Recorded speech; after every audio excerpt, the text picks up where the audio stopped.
What makes humans different than the rest of the food chain is not that we're at the top of it. When I got my first pet ever, a leopard gecko, back from the pet store, I was distressed. No, don't do this to me, don't do this to me. What do you mean that leopard geckos don't climb walls? The whole freaking point of getting a gecko is so that you can send them on spy missions!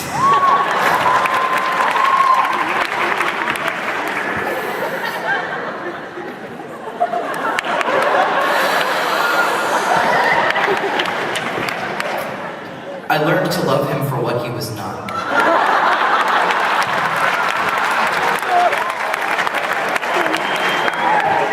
I named him Sizzler,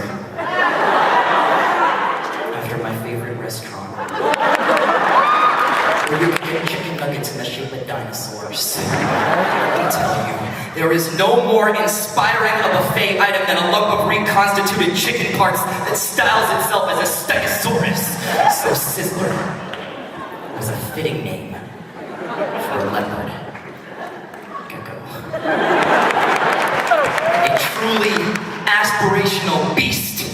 The earthbound gecko that lives its life not as some played out green wannabe reptilian Spider-Man, but as a vicious jungle cat.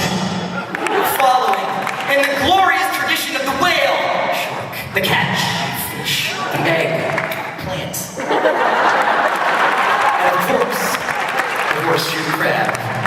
The crab that dreams of being a horse's shoe. I fed Sizzler crickets that sat in a terrarium that sat in a bathtub, so in case they somehow managed to escape the cage, they'd struggle fruitlessly against the impossibly high, slick porcelain prison walls. I'd shake the crickets up in a paper bag full of protein powder like some fucked up death maraca until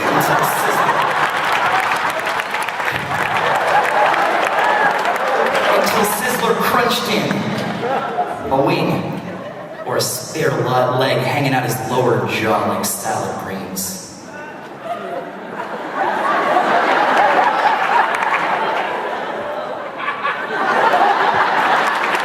I couldn't figure out why I was feeding my pets to each other. I had this little secret.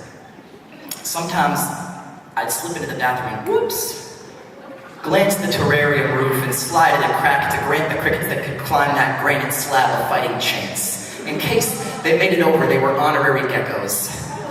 A few of them escaped into the wall paneling where they played their tiny violins as long as they had music in their legs. I gave Sizzler back to the pet store. I stopped eating at his namesake restaurant. I started thinking that if chickens wanted to be dinosaurs, then maybe we should allow them that privilege while they were, still alive. It was years before I came to the conclusion that you can't stop the brutal beauty of the food chain by removing yourself from it. There's no life without death. There's no way to live perfect. So flush that dream down the toilet. Anyone who's ever owned a tea kettle knows that even water screams when you boil it.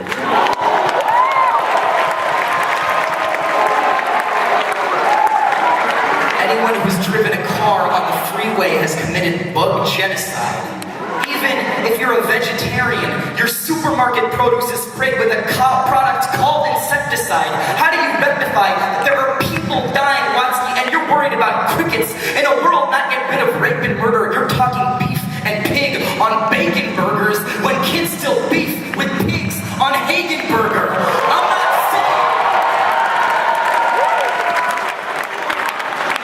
I'm not saying we don't need to take care of us.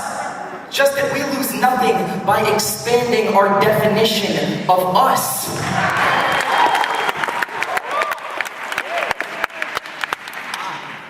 Just that we lose nothing by expanding our definition of us. What makes humans special is not our ability to oppress those weaker than ourselves. It's our willingness to protect them, to empathize, to see others and imagine what they may think or feel is connected to us. And no, motherfucker, it's not an excuse to dress your dog up like a sailor on shore leave. That shit's obnoxious.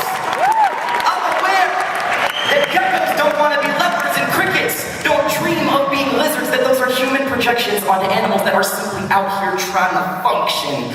I do. I do, however, believe in the horseshoe crab. The crab that dreams of being a horse's shoe. And maybe you've never seen four living crustaceans glue themselves underneath a thoroughbred's hoofs. Go ahead and tell me. There's no way that thin exoskeleton can support the weight of a 2-ton Clydesdale, man. Come at me, bro! I've seen it. And I believe. Brave new voices, do you believe in the horseshoe crab?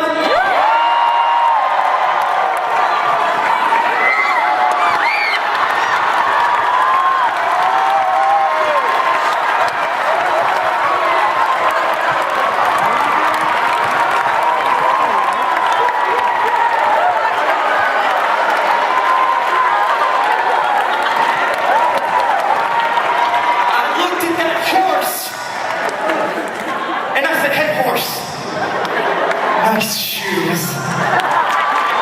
And that horse said, I'm really touched.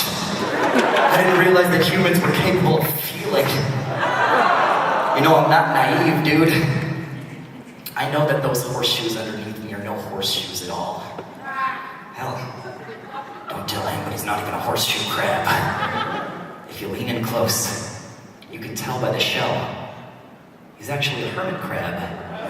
The genuine article. And I'm no horse. Bitch, I'm a barnacle.